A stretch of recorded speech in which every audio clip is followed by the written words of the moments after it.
Lesson 4.2 is on measuring angles. We're going to talk about measuring angles in degrees and in radians. So first of all, definition of an angle is, you can see a picture here. We have a vertex, we have an initial side, and a terminal side. We always go from the initial side to the terminal side in a counterclockwise fashion. We'll also talk about angles in standard position. So here you can see an angle in standard position, which simply means it's on an XY axis. The initial side is on the positive x-axis. The terminal side happens to be in the second quadrant on this particular example. And so the angle we can see would be larger than 90. It would be an obtuse angle. We'll talk about angles being positive. So again, this is in standard position, so the initial side is on the positive x-axis. This terminal side is in the third quadrant. If it's a positive angle, we go in a counterclockwise fashion like this. But we can also measure angles in a negative manner. You can see that this angle is in standard position. Initial side on the positive x-axis. If it's a negative angle, we go in a clockwise fashion like that. So when we talk about angles, we know that there's 360 degrees in a circle, and then we'll break up that circle into smaller parts and apply that to something called the unit circle. More on these angle measurements coming. Then also with angles, we can break them down into smaller parts. So there are 360 degrees in a circle. There are 60 minutes in a degree. There are 60 seconds in a minute, which means that there's 3,600 seconds in a degree. How we're going to use that information is we're going to be asked to take a decimal angle like this and change it into DMS, or degrees, minutes, and seconds. So our answer is going to be 56 degrees, so many minutes, and so many seconds. So to do that, we take our calculators and we take the decimal part, the 0.735. We multiply that by 60. And that gives us 44.1. So we got 44 minutes, but then we take that 0.1, we multiply that by 60, and that gives us 6. So 56 degrees, 44 minutes, 6 seconds is equivalent to 56.735 degrees. Now let's go the other way. We've got a DMS angle, 32 degrees, 5 minutes, 28 seconds. Let's change that into a decimal. Our answer is going to be 32 point something. So to find this answer, we take the 32 degrees, we add the minutes divided by the second, 5 minutes divided by 60, plus the seconds, which is 28, divided by 3,600, because that's how many seconds are in a degree. This gives us 32.091 repeating.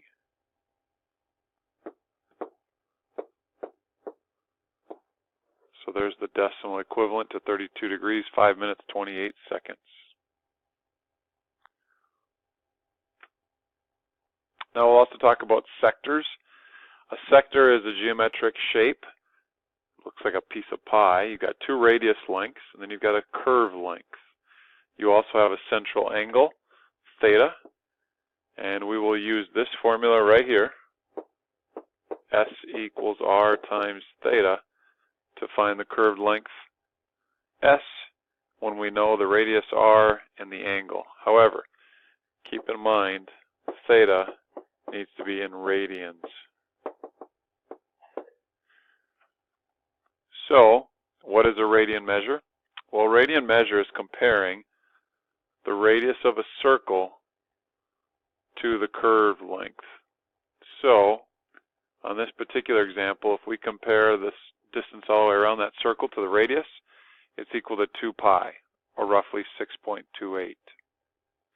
If we compare this radius length here to this curved length, the green line is about 3 times as big.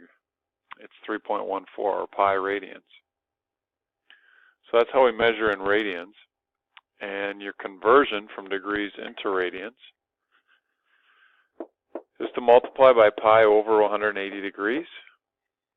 And from radian into degrees, we multiply by 180 over pi. So using those conversions, you'll be asked to take 120 degrees and change it into radian measure. We just multiply by pi over 180. And when you do that, you can see the degree symbols cancel. So we'd end up with 120 over 180 pi, but then that simplifies. We can cancel the zeros. 6 goes into both of these, so we get 2/3 pi is the equivalent radian measure for 120 degrees. Here's another example, negative 45 degrees. We're going to change that into radians, so we multiply by pi over 180. You can see that the degree symbols cancel. Leaves us with negative 45 over 180 pi, which just simplifies down into negative 1/4 pi. Now if we want to go the other way, here we have a radian angle, 5/6 pi. We're going to multiply by 180 over pi. And if we do that, the pi symbols cancel. And then I like to take my 6 into my 180, that was just 30. Then take 5 times 30, which gives us 150 degrees. So 150 degrees is equivalent to the 5/6 pi radian. Here's another example. Negative 3 pi over 2, if we're going to change that into degree measure, we multiply by 180 over pi. The pi's cancel. 2 goes into 180 90 times.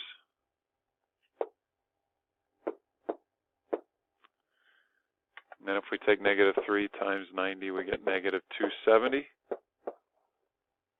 which is equivalent to negative 3 pi over 2.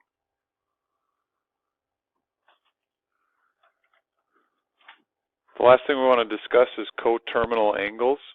So here you can see we've got two angles in standard position. If you take a look at the one on the left, there's two different ways to measure this angle. You can measure it in a positive manner, alpha, which I would guess is somewhere around maybe 240 degrees. Or you can measure a negative angle, beta, which I would approximate as maybe negative 120 degrees. So the reason we call these coterminal is because they put you in the same position. If you look at the angle on the right, another angle in standard position, you could measure this as beta, which would be all the way around the circle and a bit more. So roughly, I'm going to say 400 degrees. Or you can measure it as alpha, which would just be 40 degrees. So those angles are examples of coterminal angles. You're going to be asked to find coterminal angles, and if it's in degrees, we just take the given angle and we add 360 in. If it's in radians, we add 2 pi in. So the problem says identify all angles that are coterminal with the given angle. So let me do that first. We're going to just say 45 degrees plus 360 n is all the angles that are coterminal. For part B, since it's in radians, we're going to say negative pi over 3 plus 2 pi n. That represents all the angles coterminal with the given. Next thing, it says to find and draw one positive and one negative coterminal angle with 45 degrees. So let me draw 45 degrees. And let's come up with a positive coterminal angle. If you go all the way around and then some, that should give you 405 degrees.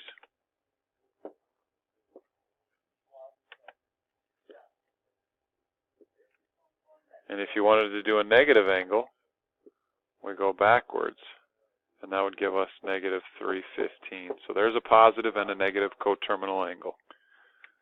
On the example on the right, if we want to come up with a coterminal angle, we draw negative pi over 3, which would look something like this.